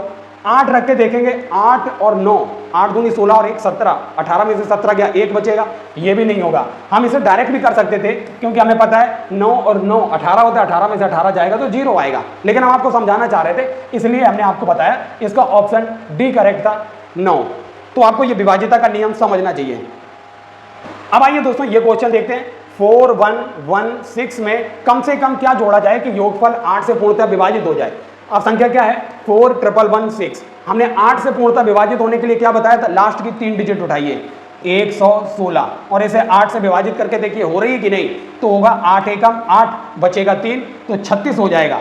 8 चौक 32, मतलब अभी भी यहाँ पर 4 बच रहा है, तो 8 से पूर्णतः विभाजित नहीं है। अब इस केस में अगर आप देखेंगे, अब इसमें देखिए लास्ट 116 में 8 अगर जोड़ेंगे, 8 जोड़ेंगे, यहाँ पर कितना शेष बच रहा है, 4 शेष बच रहा है, तो 4 अगर इसमें और जुड़ जाए, अगर 4, तो ये 8 से पूर्णतः विभाजित हो जाएगा। तो हम बोल देंगे सीधा सा इसमें 4 जुड़ जाए, सी ऑप्शन करेक्ट है। अगर इसमें 4 जुड़ जाएगा तो ये क्या हो जाएगा, 120, तो 8 से पूर्णतः विभाजित हो जाएगा। 8 एकम 8, 8 पंजे 40, तो इसका सी ऑप्शन करेक्ट है। अब आइए दोस्तों अगला क्वेश्चन है, ये क्वेश्चन है 1/3/6, ये रेलवे में पूछा गया क्वेश्चन है। तो आपको बोला ये अगर पूर्णतः 11 से विभाजित होता है तो y की वैल्यू निकालना है। हम आपको बता चुके हैं विभाजिता 11 से चेक करने के लिए जो अंक हैं उनको प्लेस को उनके प्लेस को नंबरिंग कर दीजिए 1 2 3 4 5 और जो सम स्थान पर है उनको जोड़िए और विषम स्थान है उनको जोड़िए। तो विषम वाले 6 3 9 और 1 10 हो गया, माइनस जो सम स्थान पर है 22 और 22 2y हो गया। इसकी वैल्यू 0 आना चाहिए, तभी तो 11 से विभाजित होगा। तो बस 10 बराबर 2y हो जाएगा। तो y की वैल्यू क्या आएगी 10/2 मतलब 5। तो इसका ऑप्शन बी करेक्ट था। दोस्तों अब आपके लिए होमवर्क है ये, आपको ये क्वेश्चन सॉल्व करना है 11 से विभाजिता वाला, क्योंकि 11 से विभाजिता के हम 2 क्वेश्चन करा चुके हैं, एक ये। अब ये क्वेश्चन आपको करना है। अब आइए देखते हैं ये लास्ट क्वेश्चन 9 से विभाजिता क्वेश्चन था 6 7 3 5 x1 9 से विभक्त हो जाए, आपको स्टार की मतलब x की वैल्यू बतानी थी। आपको पता है इनका योग अगर 9 से विभाजित हो रहा है अंकों का, तो वह संख्या भी 9 से विभाजित हो जाएगी। तो 6 और 7 कितना होगा 13, 13 और 3 होगा 16, 16 और 5 होगा 21, 21 और 1 22, मतलब 22 प्लस x जो है वो 9 से विभाजित कब होगा। आप देखिए 22 में 4 जोड़ेंगे तो 26 होगा, 9 से नहीं विभाजित होगा। 22 में 5 जोड़ देंगे तो ये हो जाएगा 27, मतलब 9 से विभाजित हो जाएगा। तो बी ऑप्शन इसका करेक्ट होगा। अब आइए दोस्तों, ये एसएससी में पूछा गया था, किसी संख्या को 6 से विभाजित करने पर 3 शेषफल प्राप्त होता है, उसी संख्या के वर्ग को 6 से विभाजित करने पर क्या शेषफल प्राप्त होगा। दोस्तों इसका भी आंसर 3 ही होगा। अगर कोई संख्या मान लीजिए x है, अगर उसको 6 से विभाजित करते हैं तो रिमाइंडर जो है वो 3 आ रहा है, तो इसका स्क्वायर हो तो उसको भी विभाजित करने पर 6 से रिमाइंडर 3 ही आएगा। जैसे आप देख लीजिए, अगर मान लीजिए हमने 5 को 2 से विभाजित किया, रिमाइंडर क्या आएगा 1 आएगा, 2 दूनी 4। अब इसका स्क्वायर कर दीजिए, 25 को 2 से विभाजित करेंगे तब भी, क्योंकि 12 बार जाएगा तो रिमाइंडर तब भी 1 आएगा। तो कोई भी संख्या किसी का स्क्वायर हो कुछ हो, अगर सेम संख्या से विभाजित हो रही है तो रिमाइंडर सेम ही रहता है। जैसे यहाँ पर 6 से विभाजित करने पे 3 हो रहा था, स्क्वायर करने पर भी रिमाइंडर 3 ही होगा। इसका ऑप्शन डी करेक्ट था। दोस्तों अब ये क्वेश्चन आपको कमेंट करके बताना है, वह छोटी से छोटी संख्या जैसे 80 36 42 में जोड़ने पर संख्या प्राप्त जो होती है वो 11 की गुणज हो, निम्न में से कौन सी होगी। तो हम आपको 11 की गुणज का कॉन्सेप्ट बता चुके हैं, कमेंट कर आप इसका आंसर बताइए। दोस्तों ये आपका यूपी पुलिस में भी क्वेश्चन पूछा गया और एसएससी में भी कई बार पूछा जाता है, तो इस पर ध्यान दीजिए। अगर किसी संख्या को 136 से भाग देते हैं, किसी संख्या को 136 से भाग देते हैं तो हमें शेषफल 36 प्राप्त होता है। यदि दूसरी संख्या को 17 से भाग दें तो क्या शेषफल प्राप्त होगा। दोस्तों आप देखिए 17 8 जो होता है 136 होता है, इसका मतलब यही इसका गुणज है, ये इसका गुणज है 136। तो इसका मतलब क्या हो गया, अब आप उसे 17 से अगर इसी अंक को फिर से भाग देंगे तो जो 36 प्राप्त हो रहा है 36 को ही 17 से विभाजित कर दीजिए, 17 दूनी 34, 34 मतलब 36 में से 34 गया तो 2 रिमाइंडर बचेगा। डी करेक्ट है। ये क्वेश्चन है 48 को किस संख्या से गुणा करने पर प्राप्त गुणनफल, हमने मान लिया x से गुणा करने पर प्राप्त गुणनफल 173 और 240 के गुणनफल के बराबर होगा। तो बस x की वैल्यू निकाल दीजिए, 173 गुणा 240 बटा 48 हो जाएगा, 8 3 24 हो जाएगा, 8 6 48 और 6 5 30। तो आपको इजीली मिल जाएगा। 5 का गुणा करेंगे इसमें 5 3 15, 7 5 35 और 1 36। आप देखिए 6 5 लास्ट में कहाँ पर है, इसमें देखिए 6 5 पूरा सॉल्व नहीं करना है, सी ऑप्शन करेक्ट है। आगे बढ़िए। अब दोस्तों ये क्वेश्चन देखिए, ये क्वेश्चन आपसे रेलवे में पूछा गया था। अब हम आपको पहले बता देते हैं, ABQR ये होता है भाज्य, ये होता है भाजक, ये होता है भाज्य, ये होता है भाजक, ये होता है भागफल और ये होता है शेषफल। तो यहां पर देखिए भागफल कितना दिया था, भागफल 403 दिया है, और शेषफल कितना दिया है, शेषफल 58 दिया है, और भाजक जो है ये 100 दिया था, और आपसे भाज्य की वैल्यू पूछ रहा था। तो दोस्तों इसकी वैल्यू कैसे निकलेगी, इन दोनों का गुणा होगा 100। अब देखिए 403 में 100 का गुणा करेंगे, पीछे 2 जीरो और रिमाइंडर ऐड कर दीजिए, तो 40,358 आएगा आंसर। 40,358 मतलब ऑप्शन बी करेक्ट था। अब आइए दोस्तों ये क्वेश्चन है, प्राकृत संख्या n के लिए n⁻n सर्वदा किस बड़ी से बड़ी संख्या से विभाजित होगा। तो दोस्तों ये इजी क्वेश्चन है, आप इसमें n कॉमन लेंगे तो n² -1 बचेगा, इसके भी फैक्टर करेंगे तो n + 1 × n - 1 बचेगा। अब दोस्तों कोई भी प्राकृत संख्या आप इसमें रख दीजिए, 1 रखेंगे तो 1 - 1 क्या आएगा, 0 हो जाएगा। अब इसमें 2 रखिए, 2 गुणा ये हो जाएगा 3 गुणा 1, 3 दूनी 6। अब इसमें जब 2 रखा, अब 3 रखिए, 3 गुणा 3 और 1 4 हो जाएगा, 3 - 1 हो जाएगा 2, मतलब 3 दूनी 6 चौक 24, तो 6 गुणा 4 हो जाएगा। अब देखिए अगला क्वेश्चन, अब अगला रखिए 3 की जगह 4 रखेंगे तो 4 और 1 5 हो जाएगा, 4 - 1 हो जाएगा 3, तो देखिए 4 तो 12 गुणा 5 मतलब 60। एक बात आप देखिए इसमें जो ये आ रहा है 6, यहाँ भी 6 आ रहा है, इसमें भी देखिए 6 गुणा 10 आ रहा है, मतलब 18 की टेबल में 60 नहीं आ रहा है। अब देखिए 12 की टेबल में यहाँ पर 6 नहीं आ रहा है, और यहाँ पर पूछा है सर्वदा बोला है, सर्वदा किस बड़ी से बड़ी संख्या से विभक्त होगा। तो यहाँ पे सर्वदा मतलब 6 एक ऐसी संख्या है जो हमेशा विभक्त होगा, क्योंकि 1 रखने पर 0 मिल रहा है, तो इसका ऑप्शन बी करेक्ट है। अब आइए दोस्तों, ये क्वेश्चन इकाई का अंक पूछा जाता है। 2137 की पावर 753 में इकाई का अंक क्या होगा। तो लास्ट का आप देखिए 2137 की पावर 753, आप देखिए यहाँ पर 7 है, हमने बताया था अगर इनकी पावर 4 होती है, 4 के गुणन अर्थात मल्टीपल में इनकी पावर रिपीट होती है, तो इसकी पावर जो 753 दी है इसे 4 से विभाजित कीजिए। तो 4 एकम 4 बचा 3, 4 अट्ठे 32 हो गया, फिर बचा 3, 4 अट्ठे 32, मतलब एक जो है एक रिमाइंडर बचेगा, एक रिमाइंडर बचेगा, तो मतलब इकाई का अंक क्या है 7, 7 की पावर 1 कर दीजिए, जो रिमाइंडर बचा है 7 एकम 7, इकाई का अंक क्या आएगा, सी करेक्ट है, 7 आएगा। ऐसे दोस्तों 13 की पावर 2003, अब बताइए 3 यहां भी ऑड संख्या है, तो अब आप क्या करेंगे, अब आपको क्या करना है 2003 को फिर 4 से विभाजित कीजिए, तो 4 पंजे 20, मतलब ये पूरा 500 बार तो चला जाएगा, लेकिन यहां पर क्या शेष बच रहा है, 500 बार जाएगा तो 2000, तो यहां पर शेष पर बच रहा है 3, और यहां पर इकाई का अंक 3 की पावर 3 क्या आएगा, 3 त्रिका 9 27, इकाई का अंक फिर आएगा 7, ऑप्शन ए करेक्ट है। अब दोस्तों इसे देखते हैं 22 की पावर 23, यहां देखिए सम संख्या है 2, अब जो 23 है इसको भी 4 से विभाजित कीजिए, 4 पंजे 20, 4 पंजे क्या है 20, 20 और 23 का डिफरेंस आएगा, 3 रिमाइंडर बच रहा है शेषफल, तो इकाई का अंक क्या है 2, 2 जितना शेषफल बच रहा है उसकी पावर चढ़ाइए, 2 दूनी 4 दूनी 8, इकाई का अंक क्या आएगा 8, ऑप्शन डी करेक्ट है। अब दोस्तों ये 7 की पावर 105, क्योंकि हम 7 यहां निकलवा चुके हैं, अब आपको बताना है। अब देखिए दूसरा टाइप का क्वेश्चन ये पूछा जाता है 584 गुणा 328 गुणा 547 गुणा 613, यहां पावर दी थी यहां गुणा है, तो दोस्तों इस केस में क्या करना है आपको, इकाई के अंक उठाइए, यहां पर इकाई का अंक क्या है 4, यहां इकाई का अंक 8, यहां इकाई का अंक 7 और यहां 3 है, तो 7 3 21 ये हो गया, 21 के पीछे क्या है इकाई का अंक 1, फिर 1 का 8 से गुणा करेंगे, 8 एकम 8, अब 8 का फिर 4 से करेंगे, 8 चौक 32, इकाई का अंक क्या आएगा 2 आएगा, इसका ऑप्शन ए करेक्ट था। दोस्तों ये क्वेश्चन देखते हैं, a = 11 b = 9, तो a² + b² + ab upon aq - bq की वैल्यू क्या होगी।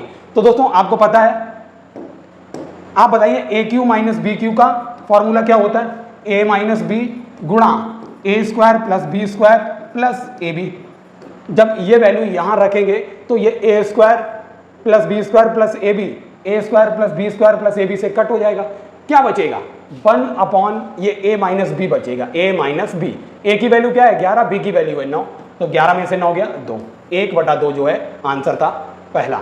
दोस्तों ये क्वेश्चन जो है, ये क्वेश्चन काफी इंपॉर्टेंट है, यहां देखिए 1 1/2, 11 1/2, 111 1/2 और 4 टाइम 1 1/2।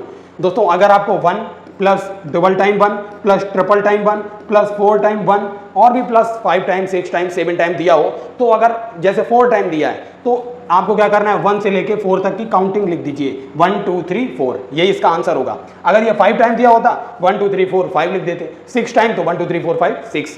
अब तो ये हो गया, इसका सम हो गया 1 11 111 1111।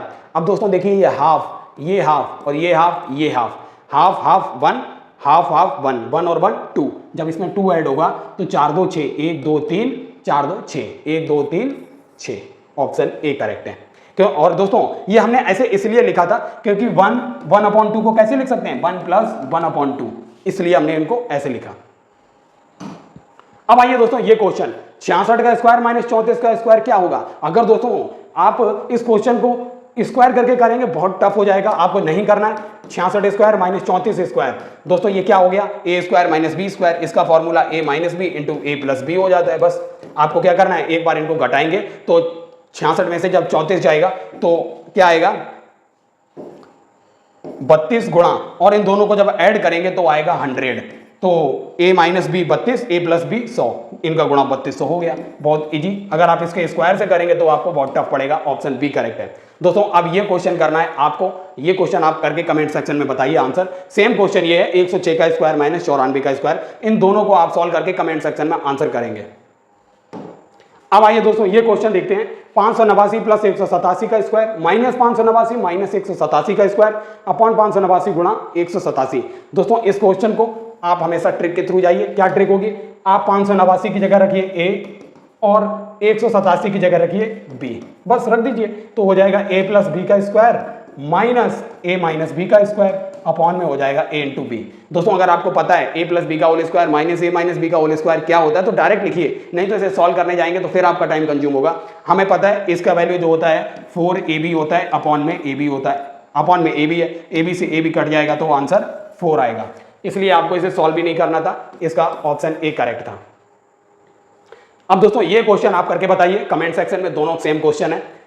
दोस्तों यहां पर देखिए ये ए क्यू माइनस बी क्यू का फॉर्मूला बन रहा है। अगर 735 की जगह ए और 105 की जगह बी रखेंगे तो क्या बनेगा, ऊपर ये बनेगा ए क्यू माइनस ये बनेगा बी क्यू अपॉन ये बनेगा ए स्क्वायर, ये बनेगा ए इंटू बी प्लस का ए बी, ये बनेगा प्लस का बी स्क्वायर।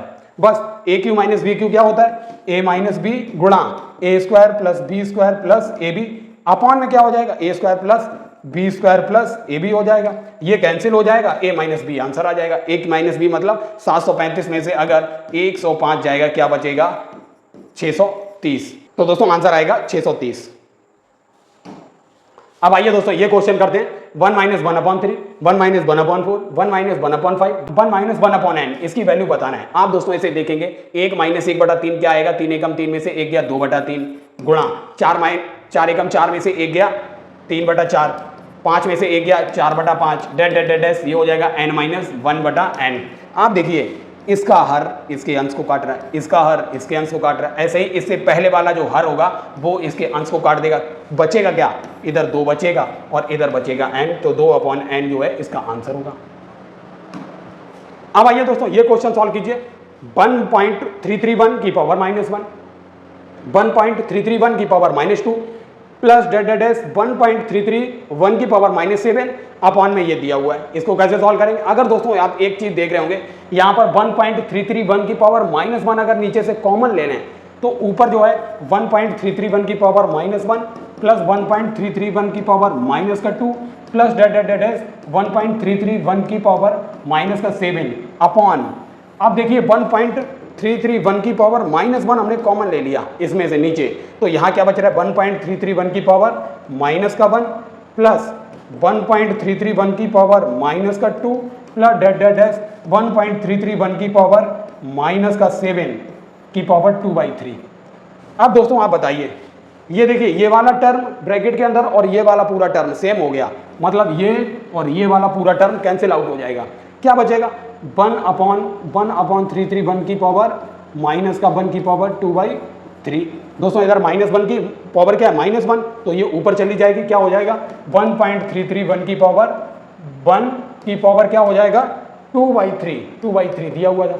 अब आप दोस्तों देखेंगे ये क्या है 1.331 क्या है, ये दोस्तों 1.1 का होल क्यू है 1.331, तो ये ऊपर 2/3 इसकी पावर दी थी 2/3, इससे ये कैंसिल हो जाएगा, तो 1.1 का स्क्वायर क्या आएगा 11 121, मतलब 1.21 जो होगा वो आंसर होगा, डी ऑप्शन करेक्ट है। अब आइए दोस्तों ये question, the digit in the units place of the product, तो हमने आपको बताया मल्टीप्लिकेशन में प्रोडक्ट की वैल्यू क्या है 81 82 83 84 डेड 99 तक। दोस्तों आप बताइए 84 85 86 87 88 90 इसके बीच में भी आएगा, कहीं पर आएगा 90, अगर यूनिट डिजिट 0 आ रहा है तो कहीं भी फिर वो 0 का 9 से 4 से 3 से 2 से 1 से किसी से मल्टीप्लाई हो आंसर 0 आएगा, क्योंकि इसमें बीच में 90 भी आएगा, तो इसका ऑप्शन ए करेक्ट है। अब दोस्तों ये देखिए 3/5 की पावर 3, 3/5 की पावर -6 बराबर 3/5 की पावर 2x -1, तो x की वैल्यू आपसे पूछ रहा है, बिल्कुल रद्दी क्वेश्चन है, इजी क्वेश्चन है। आपको क्या करना है 3/5 गुणा में घातें जुड़ जाएंगी, तो ये 3/5 की पावर क्या हो जाएगा 3 - 6 हो जाएगा बराबर 3/5 की पावर 2x -1। अब आप देखिए ये 3 में से 6 गया तो -3 हो जाएगा, 3/5 की पावर -3 बराबर 3/5 की पावर 2x -1। अब देखिए 3/5 बेस बराबर है और ये संख्याएं एक दूसरे के पूरा बराबर है, तो इनकी पावर भी एक दूसरे के बराबर हो जाएगी, मतलब 2x -1 बराबर -3, तो 2x बराबर हो जाएगा -3 प्लस का 1, 2x बराबर हो जाएगा -2, x की वैल्यू आएगी -1। ऑप्शन सी करेक्ट है, -1। आइए दोस्तों, ये क्वेश्चन काफी इजी था। ABCD की वैल्यू निकालना है। 4 की पावर A बराबर 5, 5 की पावर B बराबर 6, 6 की पावर C बराबर 7 और 7 की पावर D बराबर 8। तो ABCD निकालना है। दोस्तों इस क्वेश्चन को वीडियो यहीं पॉज कीजिए, सॉल्व करने की कोशिश कीजिए, अगर हो जाए तो कमेंट कीजिए, नहीं तो सॉल्यूशन देखिए। अब दोस्तों देखिए, सबसे पहले 8 बराबर 7 की पावर D दिया था, लास्ट से उठाइए। तो आप देखिए 7 की वैल्यू क्या है, 7 की वैल्यू 6 की पावर C है, तो 8 बराबर किसके होगा, 7 की जगह 6 की पावर C रखिए, 6 की पावर C और इसकी पावर D है तो CD हो जाएगा। अब देखिए 6 की वैल्यू क्या है, 5 की पावर B, तो 8 बराबर 6 की जगह 5 की पावर B रखेंगे तो B और CD पहले से ही है, BCD। अब देखिए 5 की वैल्यू किसके बराबर है, 4 की पावर A, तो 8 बराबर 4 की पावर A, BCD पहले से ही है, BCD। अब देखिए 8 बराबर 4 की पावर ABCD है, तो 8 हम कैसे लिख सकते हैं, 2 की पावर 3 बराबर 4 को कैसे लिख सकते हैं, 2 की पावर 2, ABCD पहले से ही है। बस अब देखिए बेस बराबर और संख्याएं बराबर हो गई एक दूसरे की, इसका मतलब घातें बराबर हो गई। तो 3 बराबर 2 ABCD, तो ABCD की वैल्यू क्या आएगी, ABCD बराबर 2 को इधर भाग कर दीजिए, 3/2 बराबर 1.5, इसका आंसर था B। अब दोस्तों ये लास्ट क्वेश्चन है, the unit digit in the product.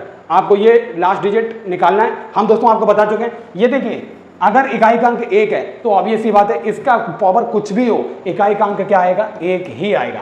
अब 7, यहां पर इकाई का अंक 7 है तो क्या होगा, 7 की पावर 153। हमने कहा था 4 के बार पावर रिपीट होती है, तो इसे 4 से डिवाइड करेंगे, क्या आएगा, 4 3 12 और बचा 3, 4 8 32, मतलब एक रिमाइंडर बच रहा है। तो 7 की पावर 1 क्या आएगा, 7 आएगा। और यहाँ पर क्या आ रहा था, यूनिट डिजिट 1 आ रही, 7 एकम 7, तो यूनिट डिजिट 7 आएगी। ऑप्शन डी करेक्ट था। SSC CGL मेंस 2015 का क्वेश्चन था। दोस्तों ऐसा कोई सा एग्जाम नहीं है जिस एग्जाम के अंदर ये रेशियो का क्वेश्चन ना पूछा गया हो और आप क्या करते हैं, ये पूरा क्वेश्चन सॉल्व करने चले जाते हैं। आपको सॉल्व करना ही नहीं है, केवल ऑप्शन से ही इसका आंसर 5 सेकंड में निकल आएगा। कैसे, A अनुपात B दिया था 5:14, B अनुपात C दिया था 7:3, तो A अनुपात B अनुपात C निकालना है। तो आपको देखिए A अनुपात B तो यहाँ दिया है 5:14, ऑप्शन में देखिए A अनुपात B 5:14 है, पहला ऑप्शन देखिए। अगर हम इसे 7 से डिवाइड करते हैं, 7 पन्ना 35 और ये 7 से 7 एकम 7, 7 चौक 28, 5:14, वो देखिए यही दिया था 5:14। अब B अनुपात C कितना दिया है, 7:3, तो B ये है, C ये है। अब B अनुपात C देखिए 7:3 आ रहा है, तो अब फिर से 7 से डिवाइड करेंगे तो 14 आएगा और इसे करेंगे 7 छक्का 42, फिर ये 2 से कट जाएगा, 2 सत्ते 14, 2 तियां 6, 7:3 देखिए यही B अनुपात C था 7:3। इसका मतलब आपका पहला ही ऑप्शन सही था। अब आपको इसमें सॉल्व करने की जरूरत ही नहीं थी।